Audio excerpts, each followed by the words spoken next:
Welcome. Hi, I'm Mikki, and this is Mikkipedia, where I sit down and chat to doctors, professors, athletes, practitioners, and experts in their fields related to health, nutrition, fitness, and well-being. And I'm delighted that you're here.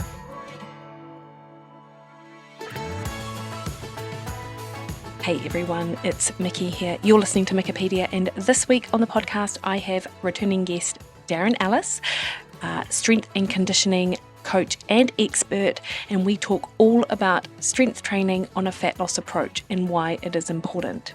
We discuss what constitutes strength training, which is a question that comes up a lot. Does yoga, does Pilates, etc. Why progression is important regardless of what you're doing, and how to optimize your strength training for your lifestyle. So it doesn't mean that you have to be in the gym 24/7 or that you need any fancy equipment. Now, Darren is the strength and conditioning expert on Monday's Matter, which kicks off Monday 25th of September. And registration starts tomorrow, Thursday, 14th of September. So absolutely check out the link for that in the show notes. So for those of you unfamiliar with Darren, he has a master's in strength and conditioning, and he aims to share what he's learned with as many people as possible, teaching them that there are no shortcuts with exercise, but that it can be achievable and even fun with good coaching and a supportive peer group. He is a regular contributor to a variety of popular print and web-based health and fitness magazines. He's a public speaker and consultant to sporting organisations, businesses, universities and television. Darren's specialties are strength training and nutrition for fitness, sport, weight loss, muscle gain and longevity. And he works a lot online, so you do not need to be in the same city in order to get Darren's expertise. And Darren can be found at www.darrenellis.coach, and links to that will be in the podcast also. Before we crack on into the interview though, just a reminder that the best way to support the podcast is to hit the subscribe button on your favourite podcast listening platform. That increases the visibility of the podcast out there in amongst literally thousands of other podcasts, so more people get the opportunity to learn from the guests that I have on the show, like Darren. Alright team, enjoy this conversation. Darren Ellis, so good to have you back on Mikkipedia. Actually, I don't know that I told you this, but I had a bit of feedback that someone said, "Oh, Darren's a bit fattest, isn't he?" Oh, interesting, isn't it? fattest. Yeah, that is interesting. And maybe they're right, but certainly not from any kind of nasty perspective.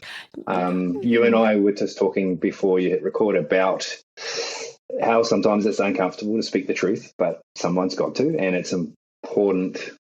Like, that's a burden we bear. That's something we take on willingly if we're going to do right by the people that we're looking to serve.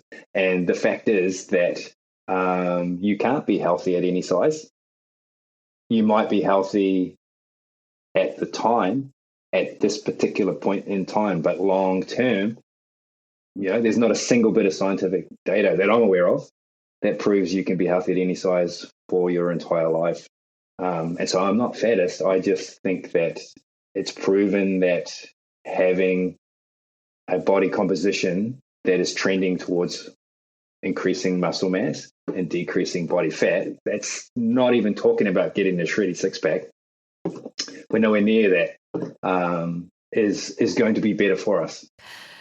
And that's all I want for people, is to understand that, because sometimes it's like, hey, it's okay. There's a little bit of that. It's okay to da-da-da, but that message can go too far. So I'm definitely not saying we have to look like bodybuilders, skinny twigs or anything like that. It's just that we do need to be aware that controlling our body composition is a massive part of being not only healthy, but being able to just do the stuff that we want to do. And you and I both love having adventures. It's just a little harder if you weigh more of the wrong stuff. And it's funny actually, because when I got that feedback, I really had to rack my brain because I couldn't remember any element of it which I felt was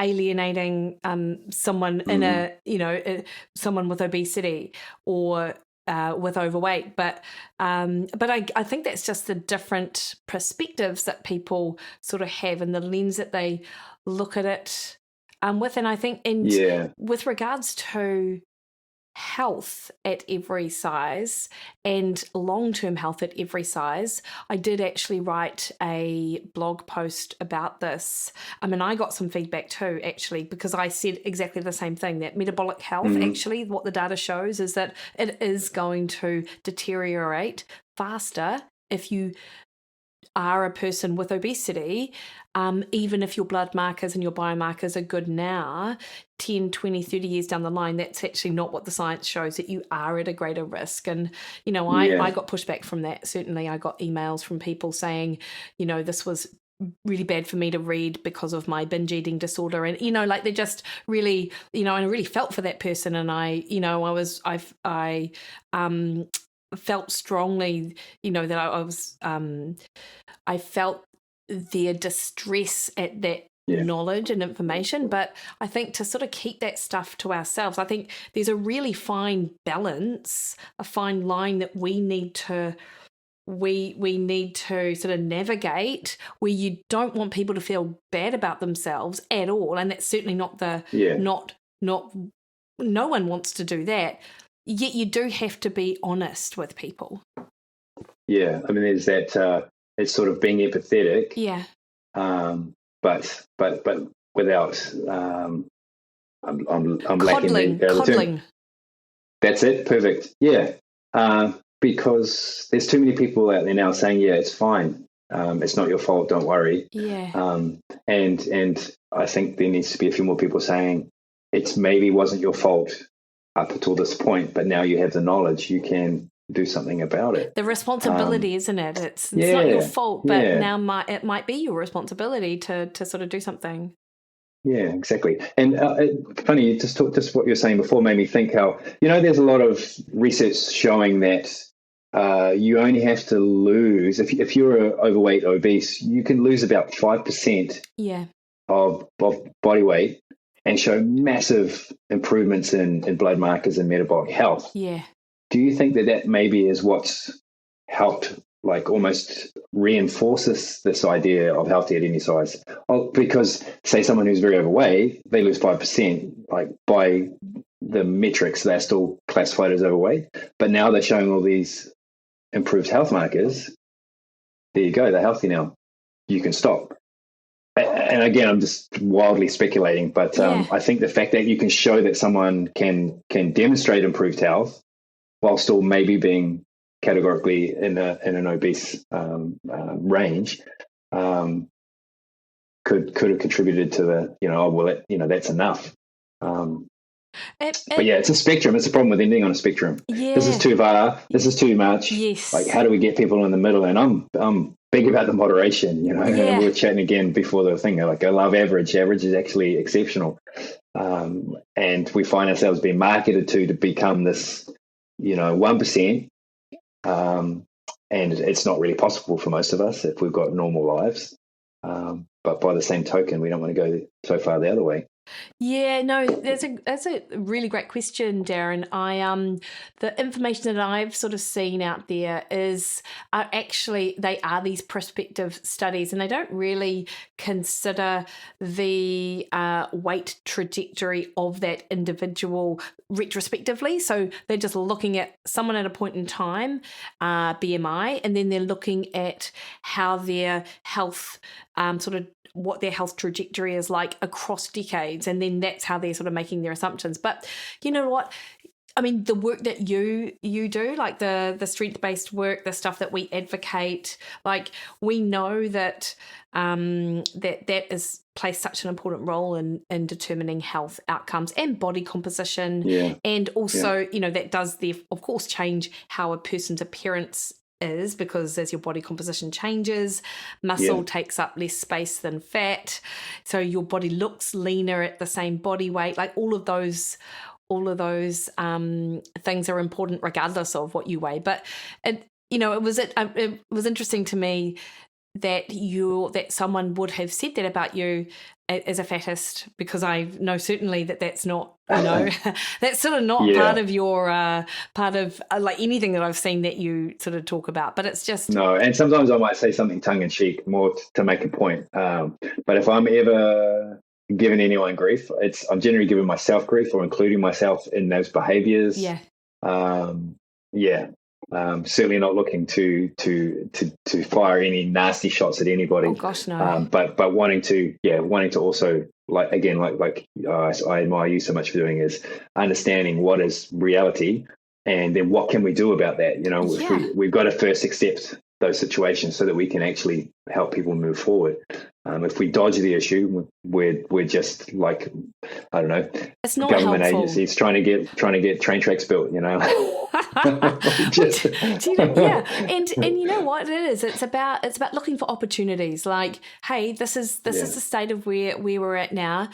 But what are the opportunities to improve? And I'm totally about that, and that's how I like to sort of view everything. Now, one question that I have, because obviously today on the podcast, what I really want to chat about is things like this, because it's fun to have, to chew the fat a little bit, but also some maybe myths or misconceptions about what strength training is, when you might need to progress your strength training program, how this fits with a weight loss approach, because of course you and I both work on Mondays Matter. You're our strength expert, and we're coming up on the September intake for that.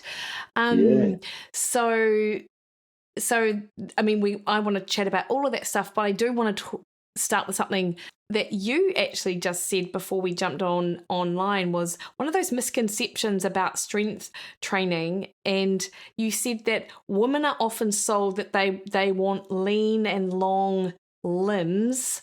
And when they think about sort of resistance training, they're looking for things which make them sort of lean and long. What was it that you said? Was it? Yeah, long lean muscle. Lean muscle. Like shaping, like this, and body sculpting, body shaping. It's all tied in. Yes. Convince it's playing to that demographic, to women, that they have to look a certain way, which always gives me the shits. Yeah. I mean, let alone that fashion changes on the regular anyway, right? At some point, it was fashionable to be larger, and then we went through the 60s where it was fashionable to look, basically have anorexia, and we're constantly fluctuating. So of course, the people's ideas of how they should look are always going to be changing. I definitely hate seeing people marketed to about how they should be looking. The long lean muscle is one of those classic ones, but it's all about, it seems to be all about encouraging women at the moment to be smaller, always smaller, and then it's always flogging themselves with cardio, hardly eating, everything about shrinking down, versus and again, I think our mutual friend Steph talks about taking up more space, both physically and metaphorically or whatever, like being proud of being strong, having muscle, lifting weights in what's normally a male environment. I certainly am very passionate about helping people understand that is not only okay, but is great and is necessary for longevity. It's not just about, if you want to play sport, you need to lift weights. It's like, if you want to have better transition through menopause and be vigorous, into your 70s, 80s, 90s, strength training is almost not an option, not an optional, thing. It's an absolute necessity. So do you reckon, because I always wonder about this, because I sometimes in my Instagram feed and stuff, I see people say, women, you're doing it wrong. You shouldn't be doing cardio. You shouldn't be focusing on cardio XYZ. And I'm like, yeah, I know that, but doesn't everyone know that now? Like, but of course you're in the field. Is that not a known? Is it still, we're still there in that cardio world? I love cardio, by the way. But anyway, I do love strength. I'm learning to love it too. It's that I've actually seen a lot more people like you and me now, like reminding or putting out that message that cardio is great for heart health. Yeah. The way it always used to be. Yes. Cardio is great for getting outside. Cardio is great for capillarization and VO2 max, things that could help you do other things. But it's not great for burning fat if that's your primary goal. Well, and I like to see it phrased that way. Do you reckon? Because I got to say, the metabolic cost of running is so much higher than any other sort of thing. So, if I'm talking... But I think it's... Sorry, but I think... I'm not saying that it doesn't burn fat. Like, it absolutely does. But if you engage with cardio for the sole purpose of burning fat, you might be setting yourself up for trouble, because you're not combining it with the resistance training. And every combo study under the sun has shown that diet's okay, cardio is okay, resistance training is okay, but resistance training and cardio and diet is king. 10x. Yeah. And so that's an important caveat. And also, I do think it's a mindset thing. People are running and they are visualizing the fat melting off them. I am burning fat right now. And I've been through that. Like, just again, like I said, whenever I sort of I'm teasing myself, I have totally done that. Every time I have a slightly puffier workout than normal, there's a voice in my brain going, "You burned so much fat off your abs right now. You're getting so lean today." That one session, it feels like you're burning fat, which isn't a bad thing, eh? Like, I've got to say, from a mindset perspective, like, it's like if you have that perception on it, as long as you're right, you've got that balance, then that's good. But I often see it, like, in my social media feed, I often see the question, like, is cardio better than resistance training? And it's like, well, no, they're both great for different reasons. But you know what? So one of the things which I get all of the time, and you came in on a conversation about it too, so I just tagged you in it because this is in our Mondays group of, is Pilates enough for strength training? And I hate breaking people's hearts when I say, I'm like, no, it's not what I'm talking about when I'm talking about resistance training. Darren, I want you to sort of explain why I might say that, if you agree with me, and I think we're on the same page, but also if you are there, like, why it's so great and how, and can you talk us through the sort of the stages, I guess? I think there's a couple of things in that scenario. One is that often with Pilates, there's potentially a limit to how far you can progress the challenge. Yeah. And, the number one principle of strength training is progressive overload. You need to make it harder as your body adapts. That's effectively what we're doing. We're challenging our muscles. They respond by getting stronger, bigger, more efficient. And so if you don't continue to do that, there's a risk of plateauing. So that's the thing with Pilates. It's always hard. I did a class and it was really hard. It was really challenging, but I wasn't used to it. So of course, if you go regularly, you get used to it, and eventually you need to put more, if you're on the reformer, you need to attach more springs or whatever. You need to do more reps, and there's a lot of scope for that. But eventually, where do you go? You end up doing thousands of lunges and thousands of, I don't know all the moves, but you run out of options to increase that range, and you can only hook so many springs onto the reformer before you run out of juice. And I do think, and again, I'm not overly knowledgeable about Pilates, but I do think that perhaps there's a limitation in the movement variation. Yes. Yep. Okay. Yeah. But that's definitely like uninformed. I don't want to speak too much to that. Like, I don't know 100% about it, but I get a feeling that it's it's very core focus, for example. Yeah. And then sort of lungy kind of stuff, but I don't know about upper body strength. But that speaks to the second point, which is I think that Pilates and running and yoga and cycling and swimming and so many recreational kind of activities that we love to do. Like, how many times have you talked to someone who's like, I hate the gym. I like to just get out on the trails and run or ride my mountain bike or do this or do that. 100% agree. I just surf. That keeps me in shape. And it does until it doesn't. And that usually appears around that magical time of late 30s, early 40s. Suddenly it's like, but I'm still surfing. I'm still going for my runs. I'm still doing this. What's going on? My body seems to be changing. And I am somewhat biased, but I think it's the absence of strength training. Yeah. No, and I think, in addition to the absence of strength training, your body is so smart. It gets very efficient at what it does, right? So the amount of energy that's required. So if we just think solely energy in, energy out, calories, and it's much more than that, but your body becomes very efficient at doing the things that it's used to doing. So over time, you burn less energy in those activities compared to what you would have been burning, for example, as a novice. So I think that's something to be sort of mindful of. What I really loved about our conversation on the Mondays page was that a couple of Pilates instructors chimed in and said, you know what, you're sort of right. Like, it was great initially, but now I know I need to do strength training alongside my Pilates because it's actually not enough for me anymore. And I found that really interesting. Yeah, that was pretty cool. Yeah. And that's tough, right? I think that's what's hardest is if we're going to implement new habits into our lives, would it be easy to do at 20 or would it be easy to do at 40? Yeah. And at 40 we're stubborn. Yeah. And we've got a lifetime of this is what worked for me. You're suggesting all this new stuff now? Like, I don't see how that can work.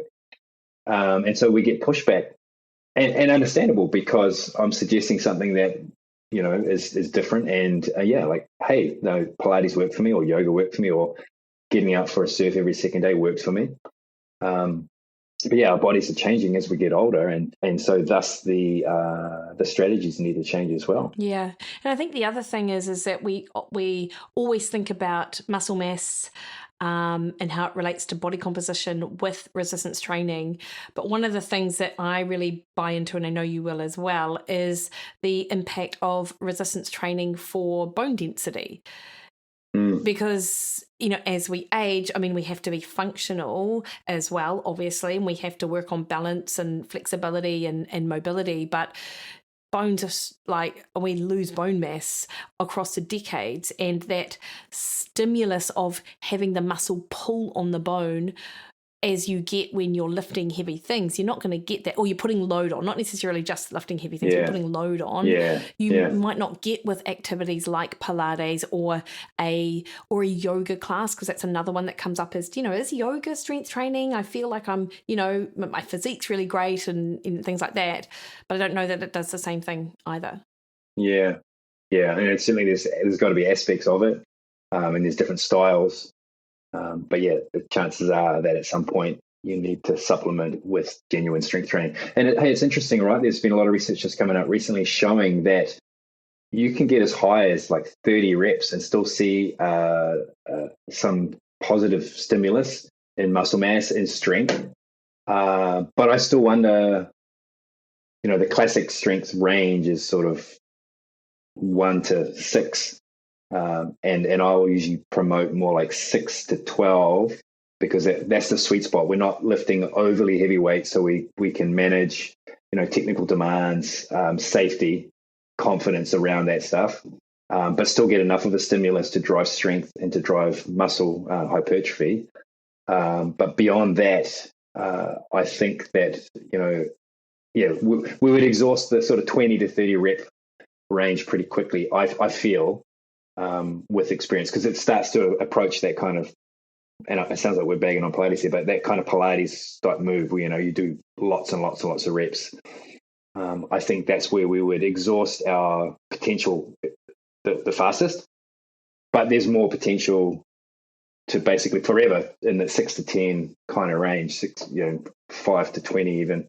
We can pretty much challenge ourselves in that range forever. Yeah. But to challenge ourselves in that range, we usually need to have some sort of external load. Yeah. No, that makes sense. Sorry, that was the long-winded point I was trying to make. No. You got to get some weights in your hands, on your back, at some point, to properly challenge. Even like there's tons of I love body weight movement, but it gets more technical to make it harder. Like to do challenging lower rep movements, you're usually doing single leg squats and handstand push-ups and dips and like much more difficult movements to create enough of a stimulus. But now you've got this technical limitation, to learn those things. And it's hard to find an in between. You know, most people are at the sort of like sit ups and push ups and squats, and at the leap from there to handstand push ups and pistols is a gulf.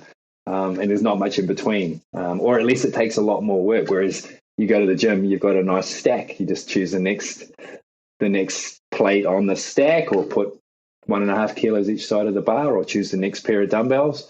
It's a lot easier. And then I think that also makes it way more motivating and exciting to participate in. Again, coming from someone who loves bodyweight movement, but the patience, the crazy patience you need to progress in bodyweight stuff can be really like demoralizing. But if I'm lifting the 10 kilo dumbbells in August, and in September I'm lifting the 12 kilo dumbbells, you know, that's you can make that kind of progress quite rapidly, or one more rep with the 10s, or whatever it is.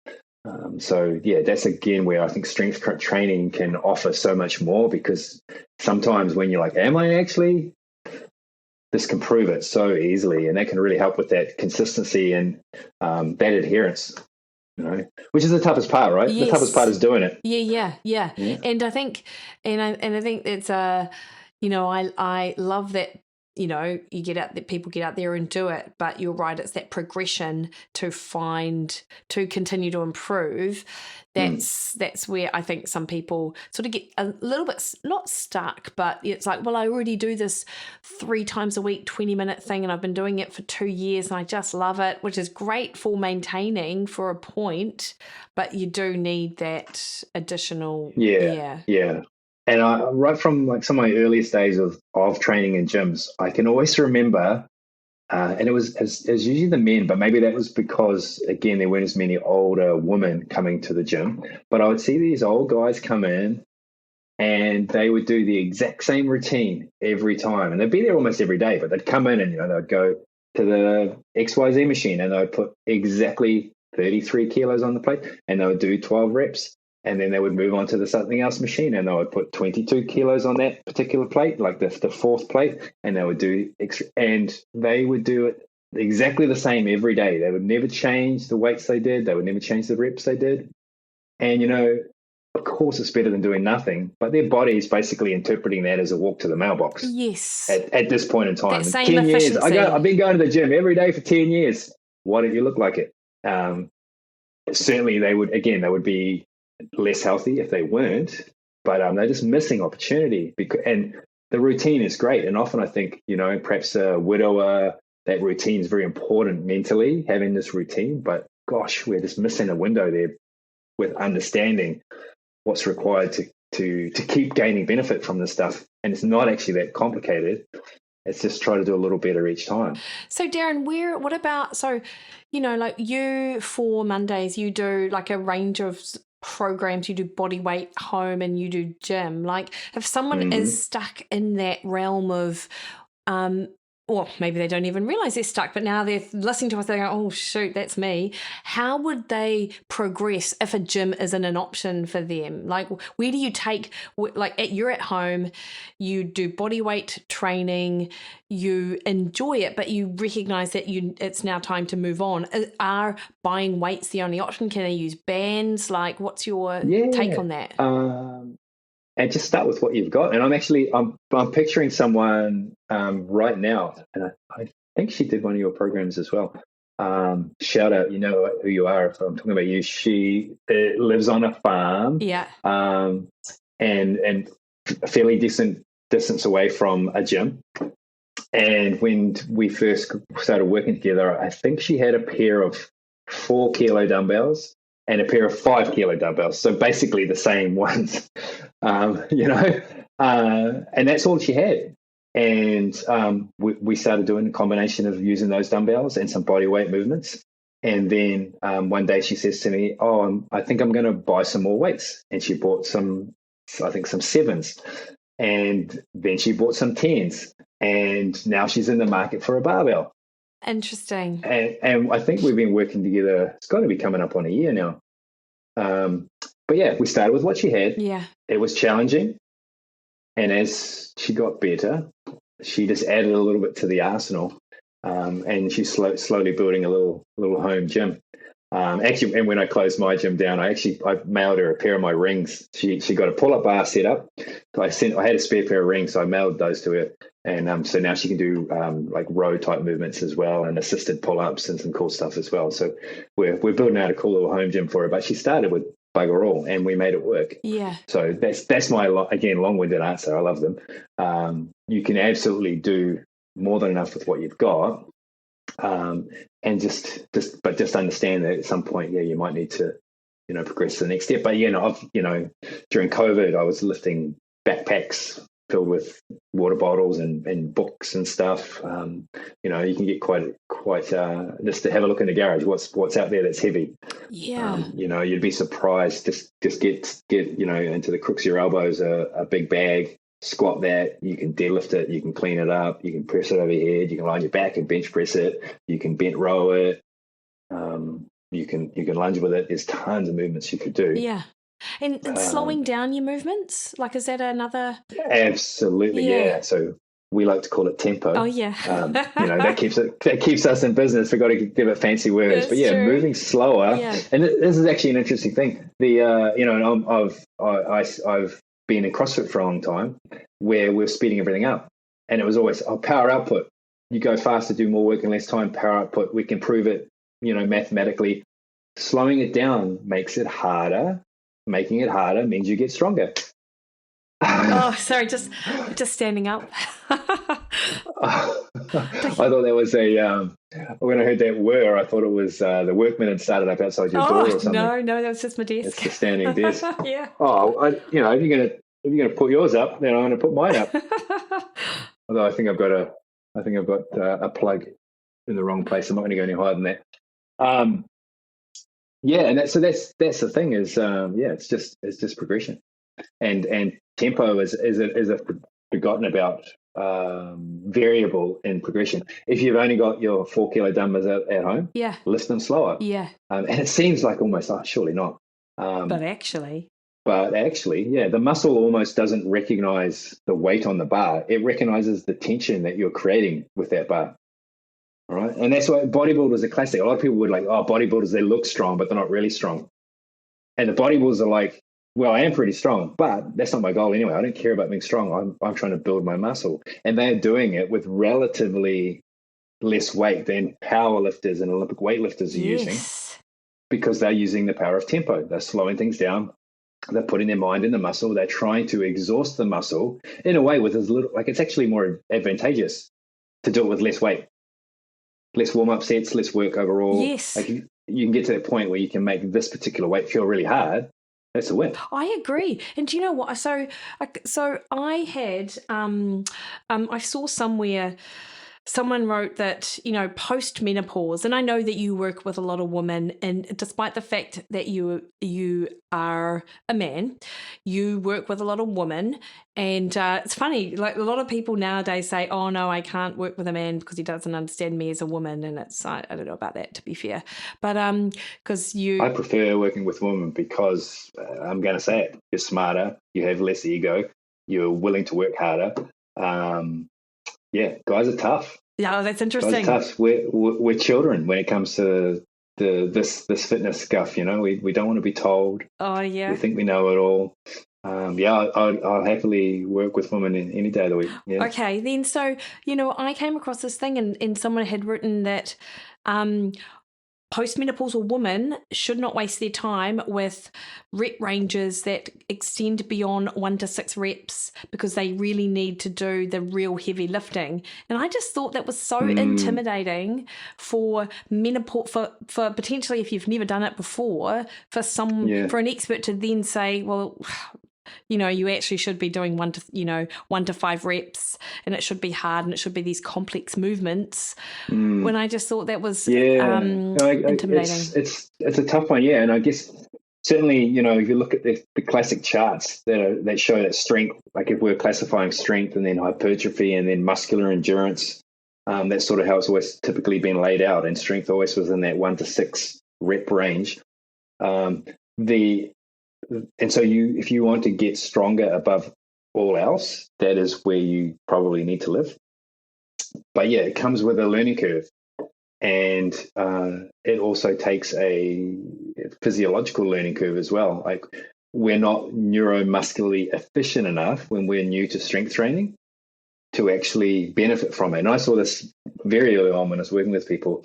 If someone had little experience and I said, hey, we're going to do 5 sets of 5 back squat, they're done in 10 minutes. And I'm like, well, what? It felt hard, but it's like a coordination thing. Their brain cannot speak to their muscle well enough to let them create enough force to truly challenge themselves at 5 reps.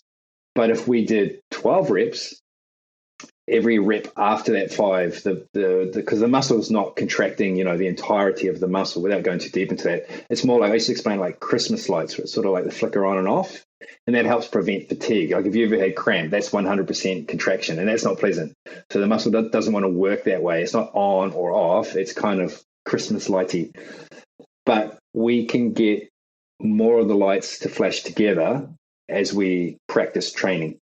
And that actually is part of what makes us stronger. It's neural strength in terms of we're more efficient at contracting our muscle. But that takes practice. And one way we can get better practice or more practice is more reps. Yeah, totally. And you know what, and even though I've been strength training for like legitimately 30 years now, I still prefer the range of about 8 to 15, depending on what I'm doing, because I am not a coordinated person, and I know that my muscles, that I am able to engage better after I'm sort of in a flow of movement. So 5 reps just will never cut it for me. Yeah. And also I'm scared of injuring myself. And this is what I thought when I heard and when I'd seen that, the idea that postmenopausal woman, despite experience, needs to be in that 1 to 5 rep range. I just thought, gosh, that's just leaving you open to injury. Yeah, it does definitely. It's and I've defended weight training and injury for years, but there's no denying, again, everything's on a spectrum. The closer we move to 1 RMs, to maximal loads and maximal efforts, absolutely the injury risk does go up. And we can manage that again with ensuring our technique is better. Like I've certainly swung back towards recommending more machine work for people, especially if they are trying to get experience with that.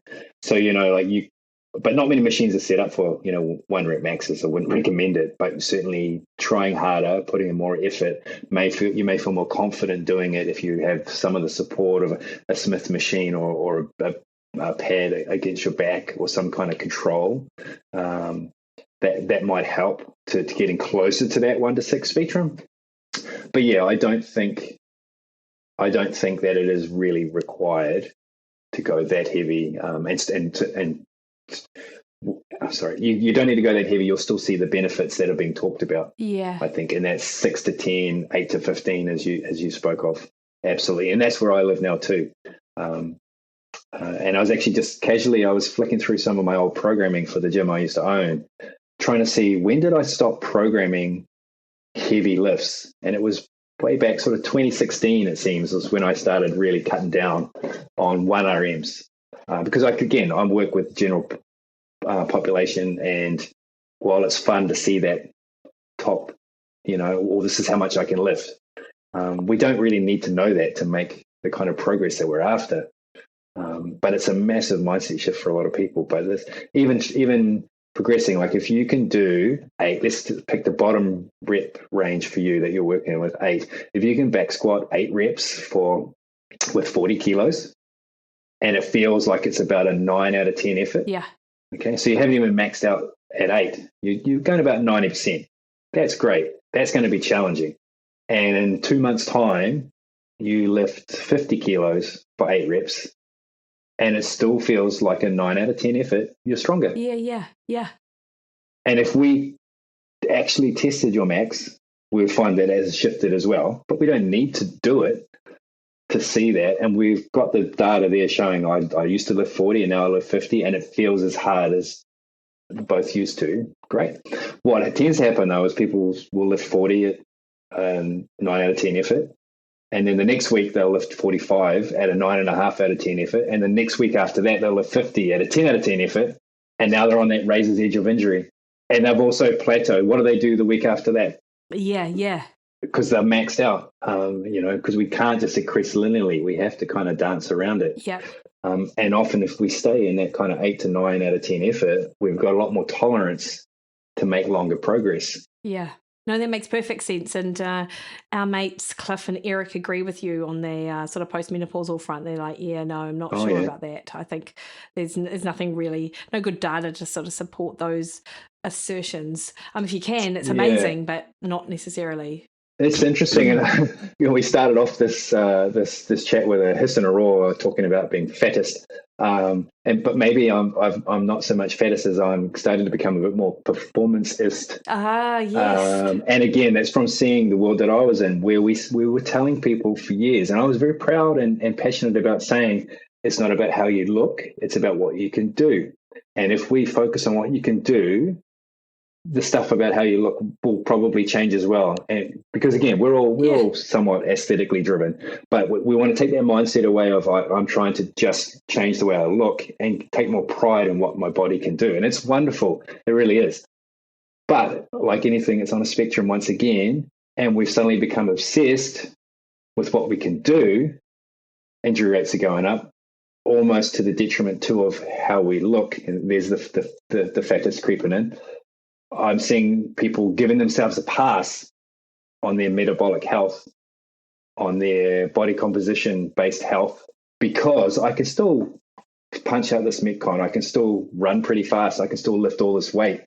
And I just don't know that that's going to be something that's sustainable long term. Yeah. And you know what? Like, it's that thinking in silos, eh? Like, this is the only thing that, not this is the only thing, but this is my priority, and this is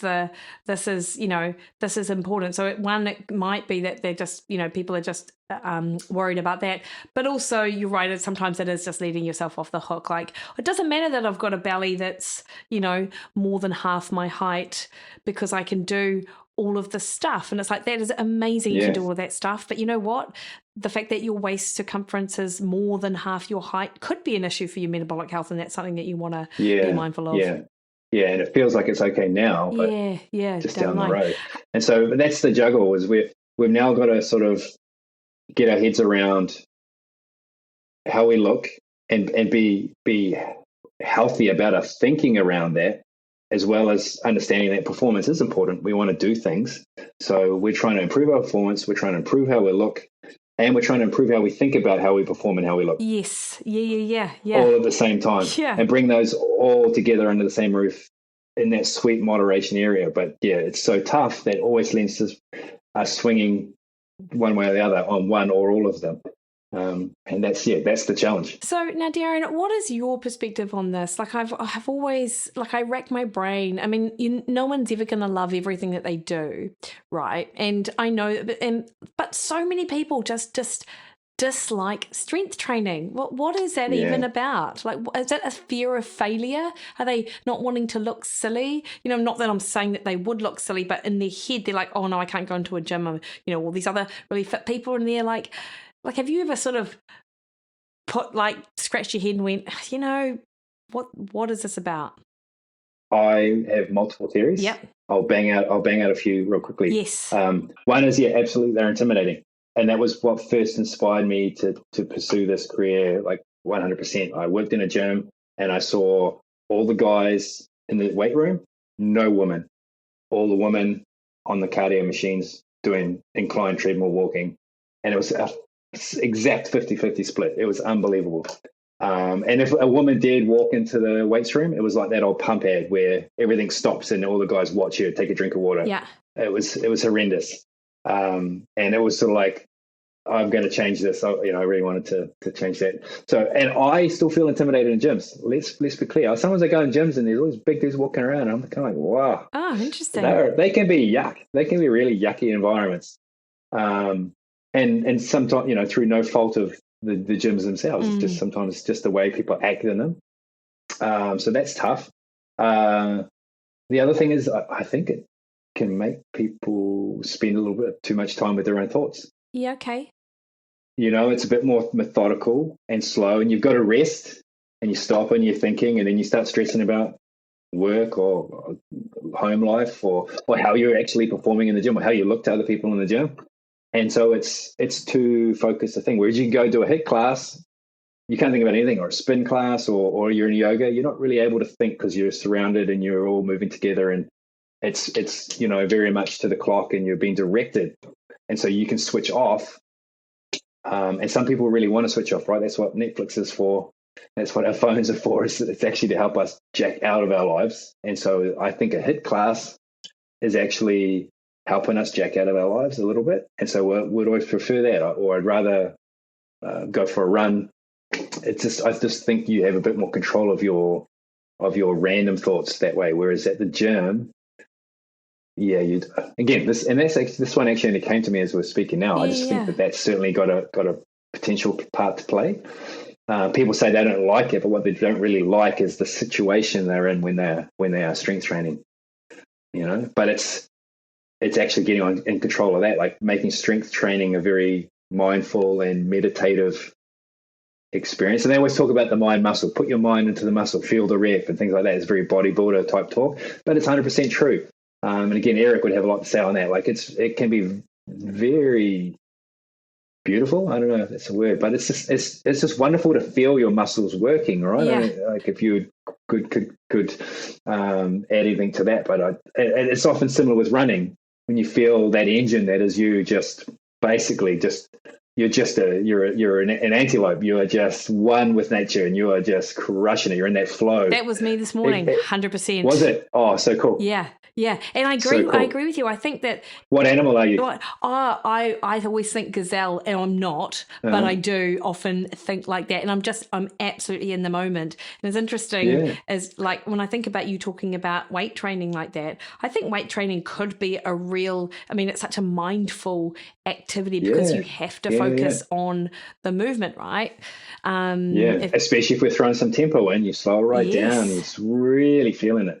Yeah, but it's tough. It's just it can be hard to get there, and so it's easier for people perhaps to say, I don't really like strength training. I'd much rather go for a run, or But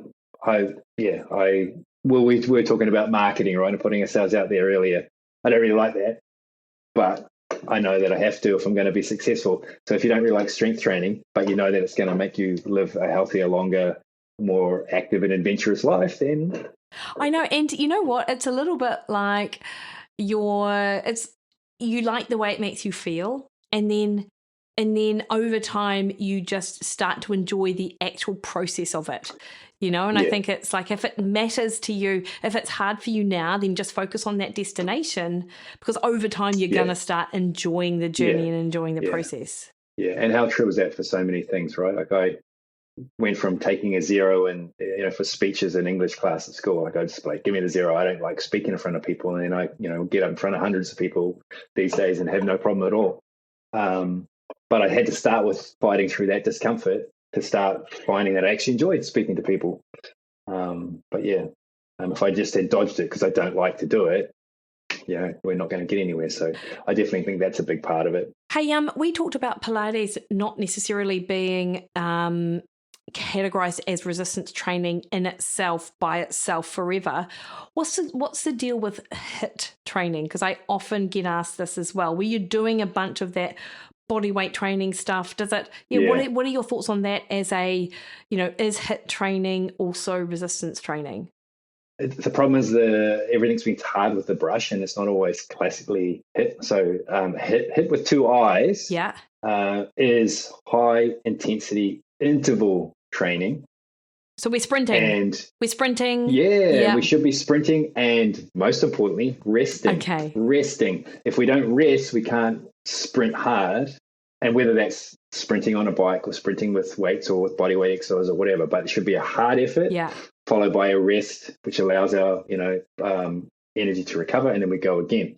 If we're not resting, we're not doing HIIT. We're doing MIT with 1 I, medium intensity training. You're right. Yes. And that's what most HIIT. If you're going to boot camp, if you're going to a lot of CrossFit, if you're going to 45, all those similar, you're probably doing MIT.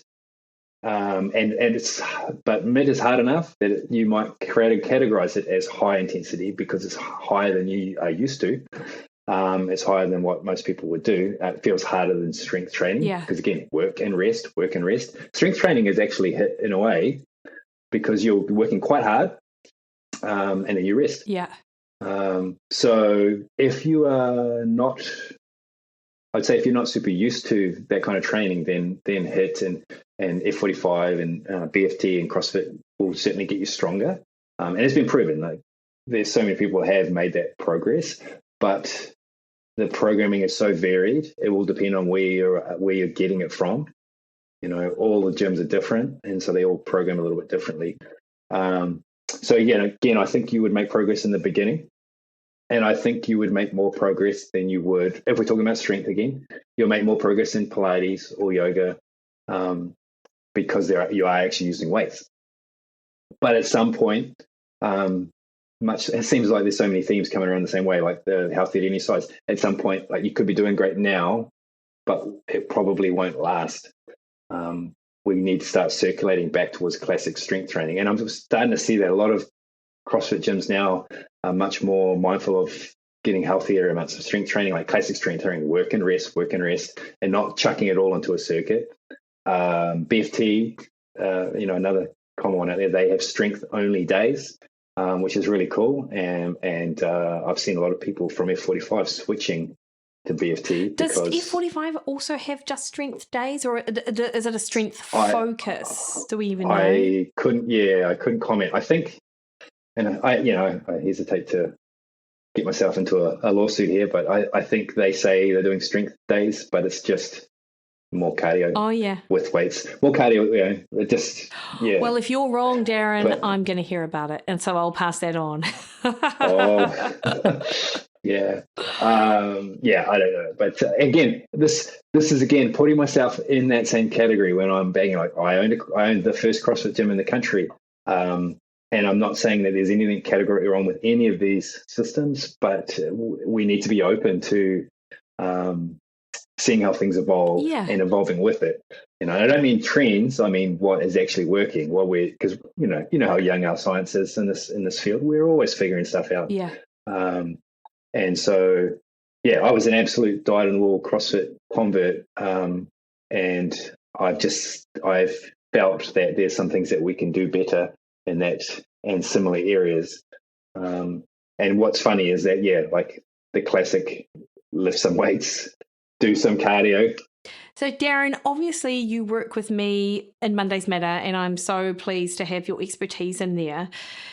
What are your recommendations then for strength training in with a fat loss goal? Because, I mean, that's the thing that a lot of us are all sort of interested in. Yeah. And this is the thing. This is where it becomes my number one recommendation, because, again, not anti-cardio, and I'm trying to get some kind of cardio exercise in most days. But I'm doing it for heart health. I'm an older bugger now, and I'm going to start thinking about that stuff. I'm doing it because it's just great to get out in this weather right now. And I've signed up for a really long freaking mountain bike race. And if I don't do some training, I am going to be in trouble. Yes. But if I was thinking solely about fat loss, again, call me biased, I would start with strength training, because we're typically eating in a calorie deficit, like we should be if fat loss is our primary goal. Cardio can make it harder. Again, this is what I believe, and I feel that sometimes cardio can make it harder to sustain that. It might drive hunger, or it might drive that caloric deficit lower and then sort of catch us in the tail at the back end. Whereas strength training almost provides like a sink for energy that's not overly demanding. So we're exerting energy with our training, but we're also trying to build muscle. So we're trying to steer calories to the creation of tissue rather than just eliminating it, as in we're trying rather than trying to burn fat, which can sometimes be quite stressful. Oh, that's such a good way to put it. Steering our calories towards laying down lean tissue rather than getting rid of tissue. Yeah, and then what happens when we create more lean tissue? Our metabolism slightly increases. Yeah. Not Yeah. nearly And as again, much as what we used to think. Isn't that interesting? But yes, it absolutely does. You're holding on though. Whereas, so if you think about it, like if you're laying down lean tissue, preserving that muscle mass, yes, you're burning slightly more calories. But actually, if you weren't, the alternative would be way less. Yeah, and that's right. Like science is showing it's not as much as we maybe thought. And I used to certainly like trumpet that sort of as a major thing. But how do most of us gain fat? Really, really slowly. Yes. Over decades. Yes. So if we're doing the opposite with muscle, that's even if it's a very insignificant amount of muscle gain. If we don't stop in 20 years, people are going to say, "Holy cow!" Totally. Yeah. Yeah. Yeah. So strength training is obviously, that's the kingpin. Bit of cardio in there. Do you have cardio recommendations? I haven't. Oh, we did that on your program. I did include the rucking. Rucking. Yes. Rucking is so hot right now. It is. I went for a ruck this morning right before we got on the call. Good on you. Just put on a heavy pack, take the dog for a walk. It's just, I don't know, maybe partly me feels a bit more manly. Yeah. Awesome though. But it's just being more efficient. And my daughter is currently doesn't like to sit in the pram phase, so I'm missing out on all this walking that I used to get. So I throw a pack on, get a shorter walk in, and it's maybe just at least as effective. But then also I am getting some core work, some axial loading, building a stronger spine, all that sort of stuff. And the heavy pack is going to mean that you're burning more calories because you're carrying around more weight as well. Yeah. So again, it's nothing major, but it adds up. And I'm looking again long term, years and years, not just like what did that one pack walk do for me. I think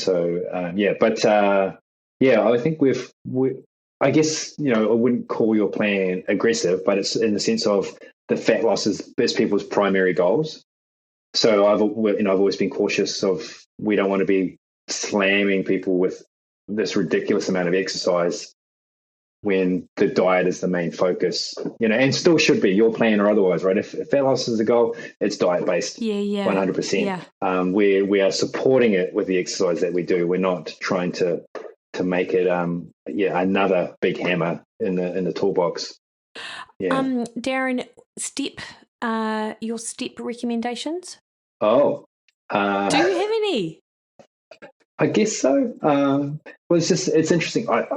So here's an interesting story. When I was 40, I went to the CrossFit Games, Masters athlete, right? So fittest 40-year-old in New Zealand, shall we say? Yeah, love it. And my step count was about 2,000. Oh, crazy. Yeah. Crazy low. So very, very fit, but not very healthy. Not very healthy. Yes. Which is so common with elite sport. Yeah. Now I couldn't do anywhere near the kind of performance, nearly 10 years later. But my step count is up in the 9s, 10s. Yeah. And I feel much better. Do you think people can take their steps too far? That's a great question. If it's at the expense of strength training. Yes. If it's at the expense of just getting the stuff done they need to in their day, because it's hard, right? To walk 10,000 steps straight, what's about an hour 20 or something on average, something like that. It's a decent lot of time. So if you don't have a job that lets you move around, getting 10 grand is tough. You've got to be deliberate. You've got to be very deliberate. So beyond 10, and I don't know if you subscribe to a lot of the research coming out that suggests that 7 is actually pretty darn awesome. Yeah. And 10 is just an arbitrary, 8 glasses of water kind of thing. Also arbitrary, listeners, 8 glasses of water, just so you know. Yeah. What's a glass? Yeah. There's no measurement on the side. Yeah, how big's the glass? Yeah. That one always used to get me. So but I do feel that because as a society we're moving less and less and less and less and less, I think that having that bar up around the 10,000 makes more sense. Yeah. It's still pretty effortless compared to some of the other things we might need to do, and I coach fitness and I sit at a desk for 5 or 6 hours a day. Yes. I would prefer to walk closer to 12,000. I feel great when I do that. It's just hard sometimes. And I've got a dog and a daughter, although albeit a stubborn one right now, but she'll get back to it. Yeah, I'll get totally. her on the bike and I'll be able to start walking big Ks again. Yeah, that's interesting. I feel like there are people who and I've seen this on in clients and stuff where they've gotten themselves to this position where they walk like 20,000 steps a day, like legitimately, and this is the thing that they do, and it's like, but yet it actually isn't helping them at all. And I'm like, but they're a little bit obsessed with it. So we work on this stepwise regression, actually. We're like, cool, next week, let's just go for 17,000 a day, because actually it would, from a metabolic perspective, you'd burn significantly less calories to drop immediately from 20 to 10. And you can absolutely do that. But, it's probably a little bit better to sort of, get yourself there in a much, it's almost that regression, like the progression, but opposite direction. Yeah, because I guess that's just, you can always have too much of a good thing. Yes, you totally can. And so you can do anything too much. And we see it again. We see it with the HIIT classes. Like, you're doing a HIIT class every single day, you're probably missing out. Whether you just need some of that cardio to be more zone 2, whether you need some of that HIIT class to be even higher intensity and be truly strength training or truly HIIT. And not MIT. It's that variance, once again, is what we're often missing. And if we sign up for yoga or Pilates or CrossFit or F45 or anything, often you're getting the same thing. Yeah. No, and that's where it's tough. Yeah, I agree. And then ultimately, when we're talking about fat loss, the diet is a stress, the exercise is a stress. Steps shouldn't necessarily be power walking. They should be something that helps soothe and just sort of bring your nervous system back into balance, I think. This is how I feel it anyway. Yeah, absolutely. And I think sometimes too, there's so much right now, everyone's like listening to David Goggins and Jocko and all this motivational rah, and everything has to be this like trial by fire, and I worked out so hard. And I think partly I'm wired a little bit lazy, but also I don't really believe that it needs to be that tough. And I actually also really love a challenge. I love crazy, like say I've signed up for this 100K mountain bike. I like some of those really nutty challenges, ultra this and ultra that, and ocean swims, but that's a test. The training doesn't have to look like that. I want the training to be easy. I've got enough on my plate. And that's the funny thing, is that you don't have to make every training session a test. Training can be quite easy and still have a positive benefit. However, when you say easy, you're still relatively sure. And you're still working hard. You're working hard to get the parameters that we've talked about. Yes. But simple, and it's not, I suppose, cognitively demanding and overly taxing and stressful, so you're constantly in a grind. Exactly. So you have to use a strength training example. It seems that 1 to 3 reps from failure is a pretty sweet spot. Like, so taking your set to a point where when you do the 10th rep, you think to yourself, I think I could get 12, maybe 13 reps if you held a gun to my head. And that's important too. If you had a gun to my head, not like, oh no, I'm done. And then we hold a gun to your head and you do 27 reps. Yeah. So, and there've been studies that have sort of shown that, not with a gun, but they've shown that people drastically underestimate how many more reps they could have actually done. So you do need to work hard.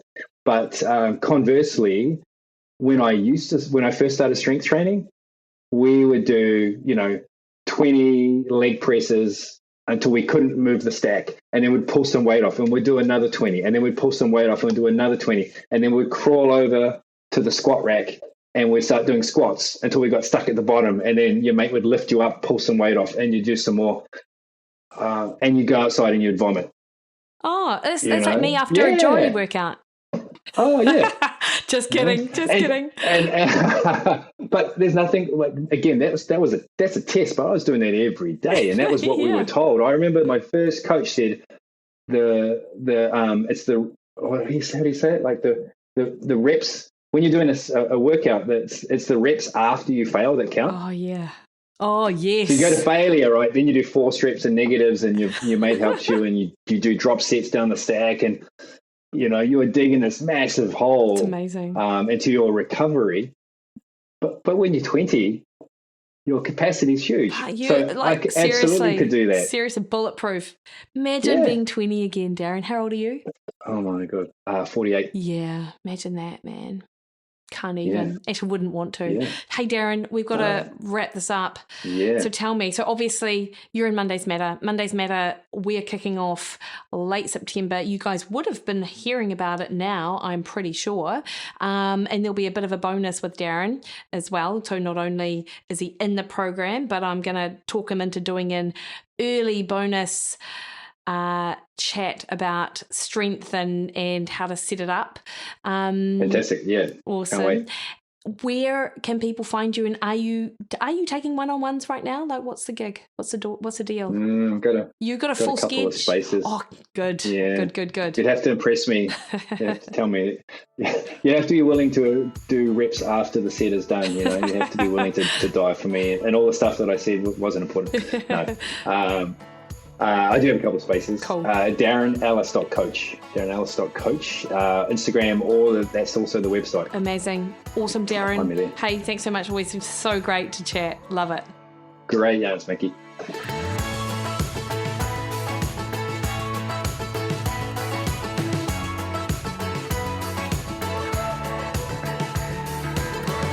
Alrighty. Hopefully you enjoyed that conversation with Darren. He's such a wealth of information, and as always, I got a lot of really great tips from him. I'm constantly learning from him, so absolutely check out his website and feel reassured that we've got someone super smart and experienced as the expert on Mondays Matter, if that's the road that you're going down. Next week on the podcast, I talk to Dr. Philip Prins on low carbohydrate diets in the athlete and metabolic health. Until then, though, you can catch me over on Facebook at Mikki Williden Nutrition, Instagram, Twitter and Threads at Mikki Williden, or head to my website mikkiwilliden.com, where you can sign up to a program or book a one-on-one call with me. All right, guys, have a great week.